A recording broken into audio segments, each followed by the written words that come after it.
हैं आप सब? सब अच्छे ही होंगे। आज का पाठ हम एक मजेदार खेल से शुरू करते हैं।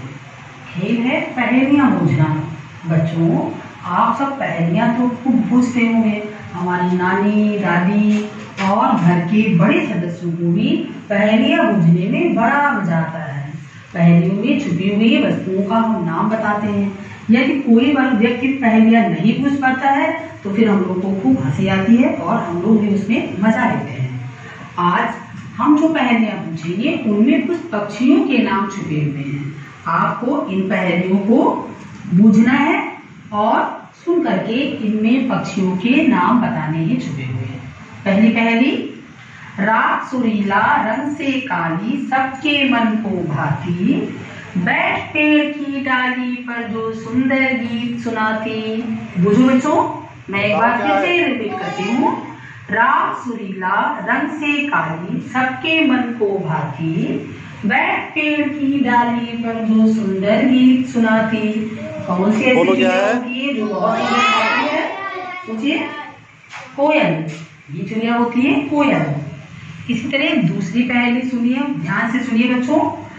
हरी ड्रेस और लाल चोंच है रटना जिसका काम, हरी ड्रेस और लाल चोंच है रटना जिसका काम, कुतर कुतर कर फल खाता है लेता हरि का नाम। हरे रंग का कौन सा पंछी होता है? वाला बोलो सर, बताइए। कौन सा पंछी होता है? तोता।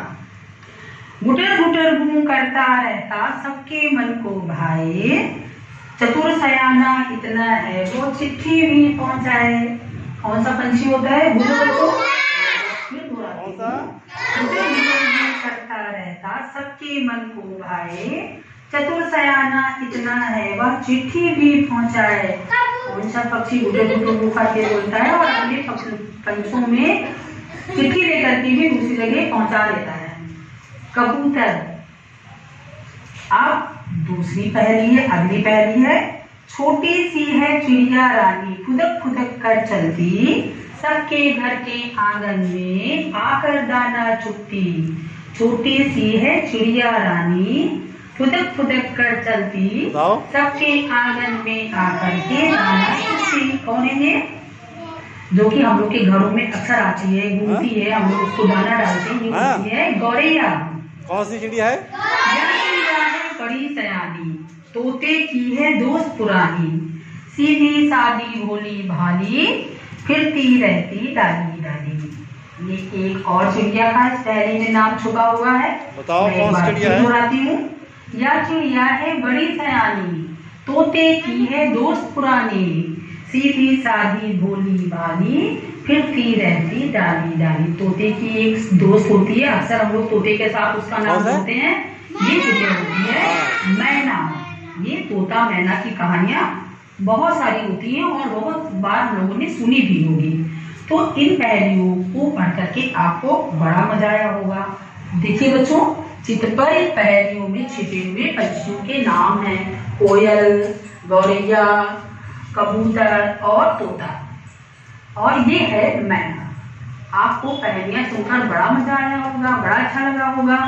तो अब आज का हमारा पाठ इसी प्रकार की एक छोटी सी चिड़िया मैना की कहानी है, और हम सब ये कहानी हमारे पाठ्य पुस्तक कलरव भाग 4 के पाठ 2 में है।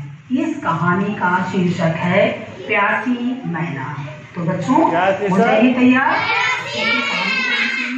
मैं आपको ये प्यासी मैना की कहानी सुनाती हूँ।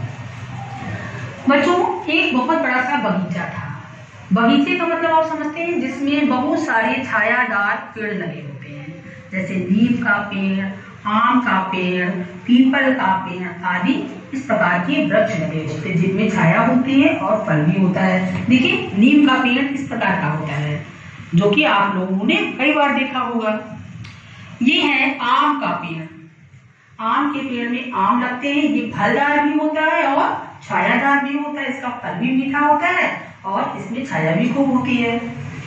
पीपल का पेड़, ये है पीपल का वृक्ष। पीपल का वृक्ष भी बहुत बड़ा सा होता है, इसमें बहुत घनी छाया होती है और इस पीपल के वृक्ष से अनेक लाभ भी हैं। तो उस बगीचे में बहुत सारे प्रकार के छायादार पेड़ लगे हुए थे, फलदार वृक्ष थे। उसी में एक नीम का पेड़ था। उस नीम के खोखल में एक मैना रहती थी। खोखल मतलब जो बड़े बड़े वृक्ष होते हैं, जो बड़े बड़े पेड़ होते हैं, उनके तने में अक्सर खोखला भाग हो जाता है। इस खोखले भाग में चिड़िया या दूसरे जीव जंतु आकर के रहने लगते हैं। आप चित्र में देखिए, ये खोखल है, नीम का खोखल है, जिसमें ये मैना रह रही है। तो नीम के खोखल में मैना रहा करती थी। उसी बगीचे में एक नल लगा हुआ था। ये देखिए नल लगा हुआ है।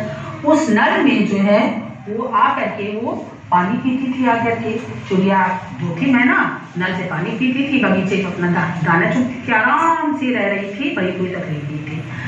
एक बार गर्मियों के दिन थे, बहुत तेज गर्मी पड़ रही थी। मैना को बहुत तेज से प्यास लगी।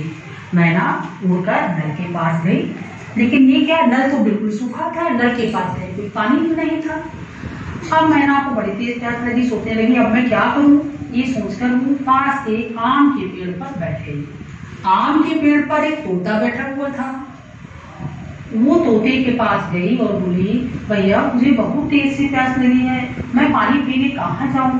तोते ने कहा, बहन पास में ही एक जामुन का पेड़ है। इस जामुन के पेड़ के नीचे एक घड़ा रखा रहता है और उस घड़े में पानी होता है, चलो हम लोग घड़े में चलकर पानी पी लेते हैं। फिर तोता और मैना दोनों लोग उस घड़े के पास में गए, लेकिन घड़ा भी बिल्कुल सूखा हुआ था, घड़े के पास भी पानी तो नहीं था। अब तो मैना और भी ज्यादा दुखी हो गई, बोली अब क्या करूं, अब तो मैं बहुत परेशान हूँ। तभी उसने देखा कि जामुन के पेड़ के ऊपर एक कबूतर बैठा हुआ था।